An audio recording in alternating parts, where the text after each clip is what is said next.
ओम शांति। 29 अक्टूबर 1981 की अव्यक्त मुरली। हेडिंग है बाप बच्चों का रूहानी मिलन।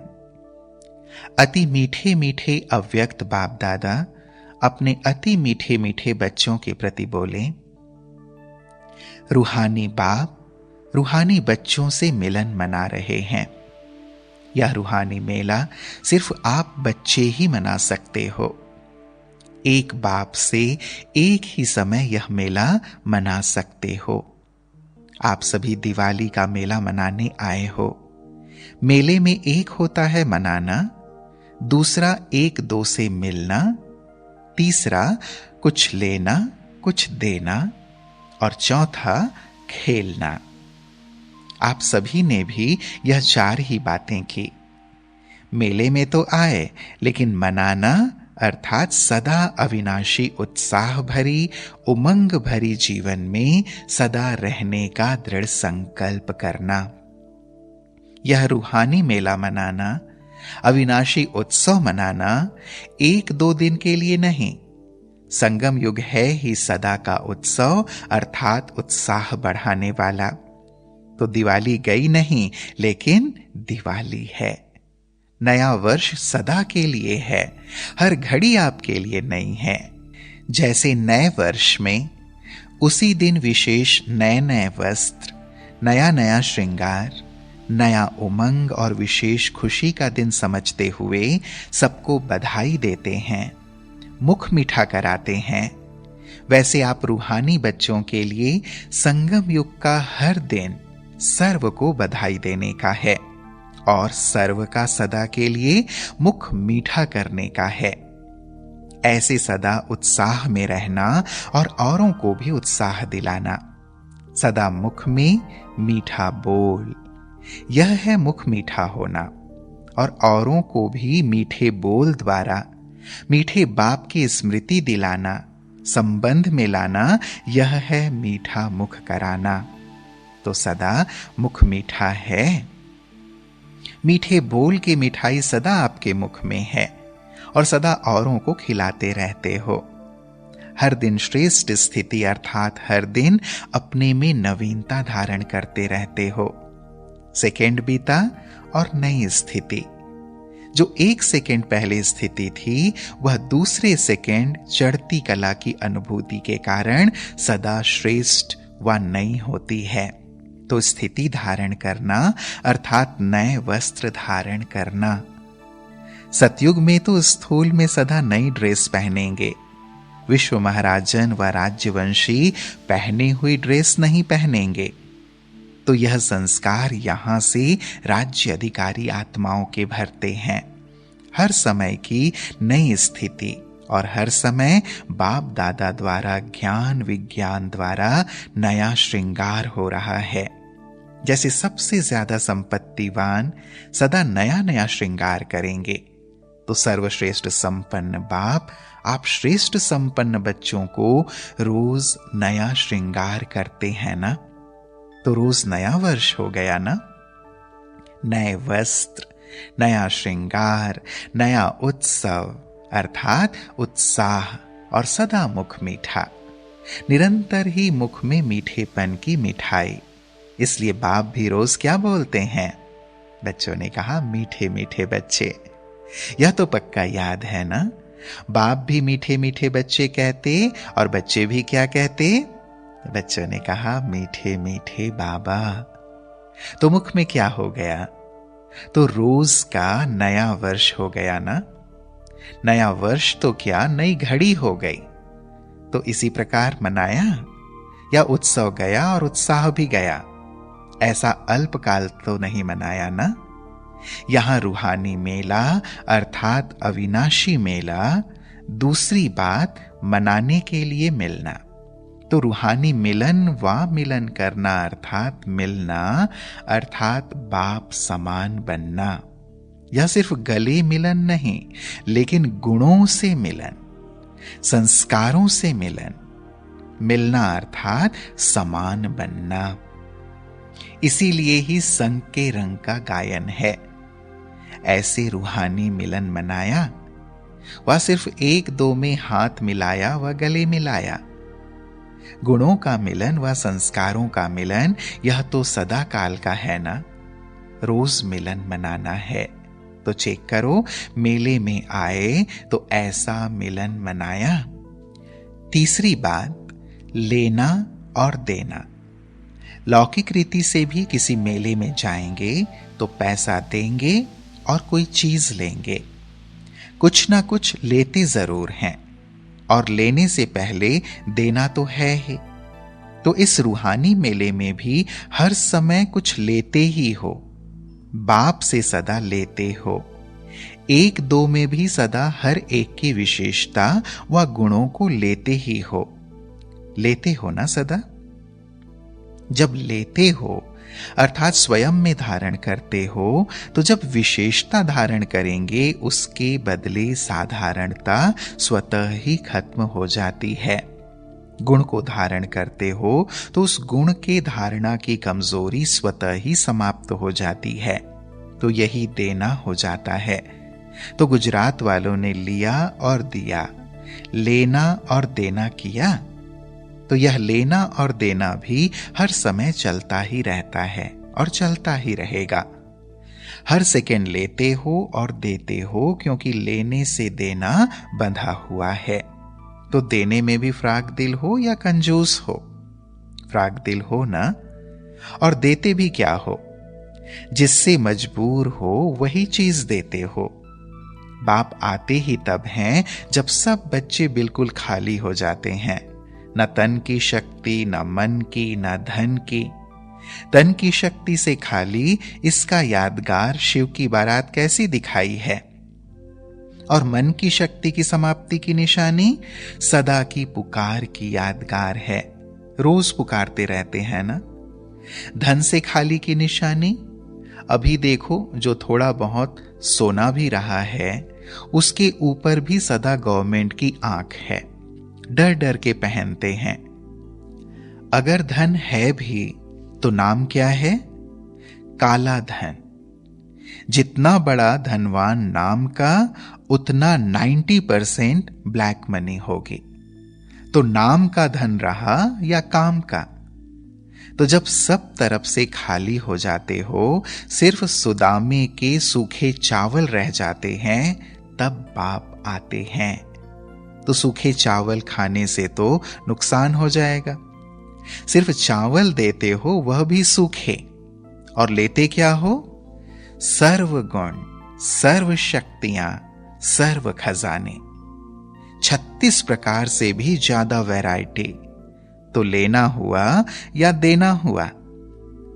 सूखे चावल भी मिट्टी वाले लाते हो, मिट्टी की ही स्मृति रहती है ना। अब तो बदल गए, लेकिन जब बाप के पास आए तब मिट्टी वाले ही थे। मिट्टी को देखते, मिट्टी से खेलते, और क्या करते थे? और अब रत्नों से खेलते हो। तो लेना और देना यह भी सदा चलता ही रहेगा। देने में भी हैं मिट्टी के सूखे चावल, लेकिन फिर भी कई बच्चे देने में भी नाज नखरे बहुत करते हैं। आज कहेंगे दे दिया, लेकिन सुदामा की मिसल वह भी कच्छ अर्थात बगल में छिपाकर रखते हैं। बाप तो ले सकते हैं, लेकिन देने वाले का क्या बनेगा? अगर खींच कर ले लेंगे तो दे करके लेना, उसमें कमी पड़ जाएगी। एक देना और पदम पाना। तो स्व इच्छा अर्थात दृढ़ संकल्प से एक देना, पदम पाना। इसलिए देना आपको ही पड़ेगा, क्योंकि देने में ही कल्याण है। तो समझा, लेना देना क्या है? जब ऐसा मनाना, मिलना और लेना देना हो जाता है, फिर क्या होता है? सदा बाप के साथ खुशी में खेलना, सदा अतीन्द्रिय सुख के झूले में झूलना। तो ऐसा मेला मनाया। यही रूहानी मेला सदा मनाते रहो, और हर रोज मेला है। समझा? अच्छा, ऐसे हर सेकेंड मेला मनाने वाले, सदा स्वयं का और सर्व का मुख मीठा करने वाले, सदा नया उत्साह रखने वाले अर्थात सदा उत्सव मनाने वाले, हर सेकेंड चढ़ती कला की नई स्थिति अर्थात नए वस्त्रधारी, नए श्रृंगारधारी, सदा बाप के साथ खुशी में खेलने वाले, ऐसे सदा रूहानी मेला मनाने वाले श्रेष्ठ आत्माओं को बाप दादा का याद प्यार और नमस्ते। हम बच्चों का भी प्राणेश्वर बाप दादा को याद प्यार और नमस्ते नमस्ते नमस्ते। फिर प्यारे बाबा ने युगलों से मुलाकात की। अपनी विशेषता को जानते हो? इस ग्रुप की विशेषता क्या है? यह ग्रुप सन्यासी महात्माओं को भी नीचे झुकाने वाला है। सन्यासी अर्थात आजकल की महान आत्माएं। तो आजकल के महात्मा कहलाने वालों को भी अपने जीवन द्वारा बाप का परिचय दिलाने वाले हो। इसी विशेषता को सदा स्मृति में रखते हुए हर कदम उठाएंगे तो हर कर्म चरित्र हो जाएगा। जैसे ब्रह्मा का हर कर्म चरित्र के रूप में वर्णन करते हो ना, यहां मधुबन में ब्रह्मा बाप की चरित्र भूमि समझकर आते हो ना। तो जैसे ब्रह्मा बाप का हर कर्म चरित्र बन गया क्योंकि श्रेष्ठ कर्म है, ऐसे इस ग्रुप की विशेषता है हर कर्म चरित्र समान करने वाले। क्योंकि अभी अलौकिक बाप के बच्चे अलौकिक हो गए। ब्रह्मा कुमार कुमारी का अलौकिक नाता हो गया। अलौकिक बाप, अलौकिक बच्चे और अलौकिक कर्म। अलौकिक कर्म को ही चरित्र कहेंगे। तो सारे दिन में अमृत वेले से लेकर रात तक हर कर्म चरित्र हो, साधारण नहीं, अलौकिक हो। अलौकिक जीवन वाले साधारण कर्म कर ही नहीं सकते। सभी की गाड़ी दो पहिए वाली ठीक चल रही है ना? कभी कोई पहिया नीचे ऊपर तो नहीं होता। एक पहिया आगे चले दूसरा पीछे, ऐसे तो नहीं होता। आप सबकी यही विशेषता हो जो एक दो से आगे भी रहो और एक दो को आगे करने वाले भी। एक दो को आगे रखना ही आगे होना है। ऐसे नहीं मैं पुरुष हूं और वह समझे मैं शक्ति हूं। अगर आप शक्ति हो तो वह पांडव भी कम नहीं, तो शक्तियां भी कम नहीं। दोनों ही बाप के सहयोगी हैं, इसलिए पांडव आगे हैं या शक्तियां आगे हैं यह भी नहीं कह सकते।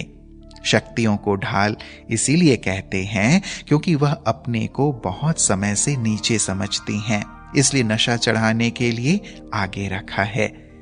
शक्तियों को आगे रखने में ही पांडवों को फायदा है। शक्ति पीछे रहेंगी तो आपको भी पीछे खींच लेंगे, क्योंकि शक्तियों में आकर्षण करने की शक्ति ज्यादा होती है। इसलिए शक्तियों को आगे रखना ही आपका आगे होना है। वैसे भी शक्तियां पांडवों की ढाल हैं। पांडव कहीं ऐसा भाषण करें तो डंडे खाने पड़े। वैसे भी गीता पाठशाला खोलते हो तो कहते हो बहन भेजो। माता गुरु है इसलिए माता में भावना सहज बैठ जाती है। ब्रह्मा बाप भी बैकबोन रहा और शक्तियों को आगे किया, तो आप भी ब्रह्मा की हमजिन्स हो। तो जैसे बाप ने शक्तियों को आगे किया तो सफलता मिली, वैसे आप भी शक्तियों को आगे रखो तो सफलता मिल जाएगी। प्रवृत्ति में कोई खिटखिट तो नहीं होती। कभी बर्तन में लगकर ठका तो नहीं होता, क्योंकि कोई भी आवाज होगा तो क्या कहेंगे? भगवान के बच्चे और बर्तन से टकराता है। वैसे तो बर्तन में लगेगा तो आवाज जरूर होगा, लेकिन यहां आवाज नहीं हो सकता। क्यों? क्योंकि यहां बीच में बाप है। जहां बीच में बाप आ गया वहां आवाज होगा। जब बीच से बाप को निकाल देते हो फिर टक्कर होता है, आवाज होता है। तो सदा बाप को साथ रखो। बाप साथ होगा तो कोई भी बात अगर हुई भी तो ठीक हो जाएगी। वैसे भी जब किसी दो की बात में तीसरा बीच में पड़ता है तो बात खत्म हो जाती है ना। ऐसे ही बाप को बीच में रखेंगे तो बात बढ़ेगी नहीं, फैसला हो जाएगा। प्रवृत्ति में रहते भी सदा देह के संबंध से निवृत्त रहो, तभी पवित्र प्रवृत्ति का पाठ बजा सकेंगे। मैं पुरुष हूं, यह स्त्री है, यह भान स्वप्न में भी नहीं आना चाहिए। आत्मा भाई भाई है तो स्त्री पुरुष कहां से आए? युगल तो आप और बाप हो ना, फिर यह मेरी युगल है ऐसा कैसे कह सकते? यह तो निमित्त मात्र सिर्फ सेवा अर्थ है, बाकी कंबाइंड रूप तो आप और बाप हो। फिर भी बाप दादा मुबारक देते हैं हिम्मत पर। हिम्मत रख आगे चल रहे हो और चलते रहेंगे, इस हिम्मत की मुबारक देते हैं। फिर बाबा ने कुमारों से मुलाकात की। अपने को सदा राजऋषि समझते हो? अधिकारी और ऋषि अर्थात तपस्वी। स्व का राज्य प्राप्त होने से स्वतः ही तपस्वी बन जाते हैं, क्योंकि जब स्व का राज्य होता है तो स्वयं को आत्मा समझने से, बाप का बनने से यही तपस्या हो जाती है। आत्मा बाप की बनी अर्थात तपस्वी बनी तो राज्य भी और ऋषि भी, तो सभी स्वराज्य अधिकारी बने हो। कोई भी कर्मेंद्रिय अपनी तरफ आकर्षित ना करे, सदा बाप की तरफ आकर्षित रहें। किसी भी व्यक्ति व वस्तु की तरफ आकर्षण न जाए। ऐसे राज्य अधिकारी तपस्वी कुमार हो। बिल्कुल विजय, क्योंकि वायुमंडल तो कलयुगी है ना, और साथ भी हंस और बगुलों का है। ऐसे वातावरण में रहते हुए स्वराज्य अधिकारी होंगे तब सेफ रहेंगे, जरा भी दुनिया के वाइब्रेशन की आकर्षण ना हो। कोई कंप्लेन नहीं, सदा कंप्लीट। कुमारों की कंप्लेन आती है? कुमार यदि विजयी बन जाएं तो सबसे महान हैं, क्योंकि गवर्नमेंट भी यूथ को आगे बढ़ाती है, उसमें भी कुमार ज्यादा होते हैं। कुमार जो चाहें वह कर सकते हैं, क्योंकि शक्ति बहुत होती है, लेकिन शक्ति को व्यर्थ तो नहीं गंवाते हो। संकल्प और स्वप्न में बाप के सिवाय और कोई नहीं, तब कहेंगे नंबर 1 कुमार। कुमार निर्विघ्न हो गए तो सबको निर्विघ्न बना सकते हैं। कुमारों का टाइटल ही है विघ्न विनाशक। किसी भी प्रकार का विघ्न, मनसा चाहे वाचा चाहे कर्मणा, किसी भी विघ्न के वशीभूत ना हो। इसलिए बच्चों का भी टाइटल है विघ्न विनाशक। गणेश बच्चा है ना, तो आपके यादगार में विघ्न विनाशक नाम प्रसिद्ध है। प्रैक्टिकल बने हो तब यादगार बना है। विघ्न विनाशक बनने से स्वतः ही मनसा द्वारा भी सेवा होती रहेगी। वायुमंडल भी निर्विघ्न बनता जाएगा। जैसे तत्वों से मौसम बदलती है, वैसे विघ्न विनाशक बच्चों से वायुमंडल बदल जाएगा। तो चारों ओर विघ्न विनाशक की लहर फैल जाए। सदा यही स्मृति में रखो कि हमें विजयी वायुमंडल बनाना है। जैसे सूर्य स्वयं शक्तिशाली है, तो चारों ओर अपनी शक्ति से प्रकाश फैलाता है। ऐसे ही शक्तिवान बनो। कुमारों को कोई ना कोई काम जरूर चाहिए। कुमार अगर फ्री हुए तो खिटखिट हो जाएगी। कुमार बिजी रहे तो स्व का भी कल्याण, विश्व का भी कल्याण। तो विघ्न विनाशक बन वायुमंडल बनाने में बिजी रहो। अपनी विशेषता को इस कार्य में लगाओ। एक एक कुमार अनेकों को संजीवनी बूटी देने वाले महावीर अर्थात मूर्छित को महावीर सुरजीत करने वाले हो। तो सदा अपना यह ऑक्यूपेशन याद रखो।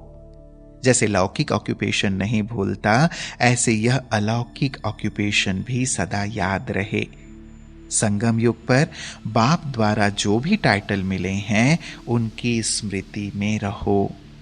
टाइटल याद आने से स्वतः ही ज्ञान और ज्ञानदाता दोनों की याद आ जाएगी।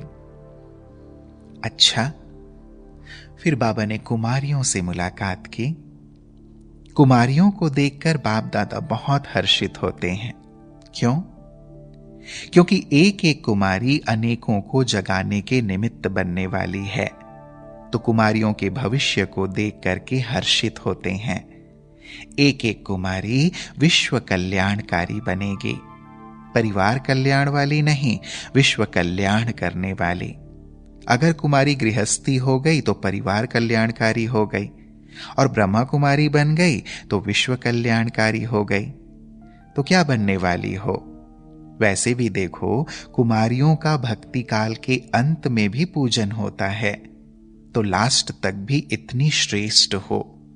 कुमारी जीवन का बहुत महत्व है।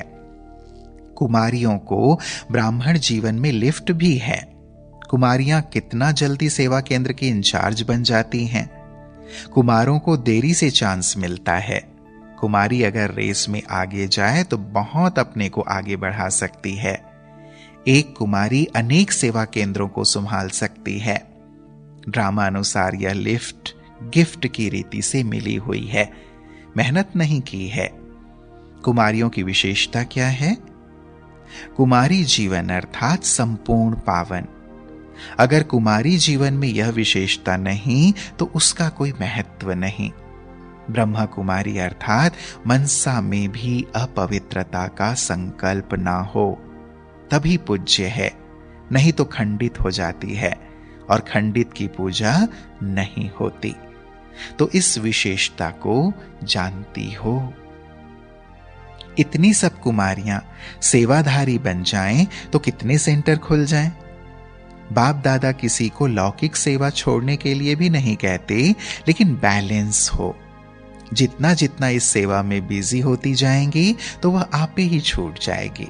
किसी को कहो नौकरी छोड़ो तो सोच में पड़ जाते। जैसे अज्ञानी को कहो बीड़ी छोड़ो, सिगरेट छोड़ो, तो छोड़ने से नहीं छूटती, अनुभव से छोड़ देते हैं। ऐसे ही आप भी जब इस सेवा में बिजी हो जाएंगे तो वह छूट जाएगी। अभी तक गुजरात को दहेज में सेंटर नहीं मिले हैं, बॉम्बे को मिले हैं। गुजरात जो चाहे वह कर सकता है, कमी नहीं है, सिर्फ संकल्प और सिस्टम नहीं शुरू हुई है। सभी कुमारियां बाप दादा के कुल की दीपक हो ना। अपने भाग्य को देखकर सदा हर्षित रहो, तो इस जीवन में बाप की बन गई। यही जीवन गिराने वाली भी है और चढ़ाने वाली भी है, तो सभी चढ़ती कला के रास्ते पर पहुंच गई हो। अच्छा, फिर बाबा ने अंत में पार्टियों से मुलाकात की। संगम युग को नवयुग भी कह सकते हैं, क्योंकि सब कुछ नया हो जाता है।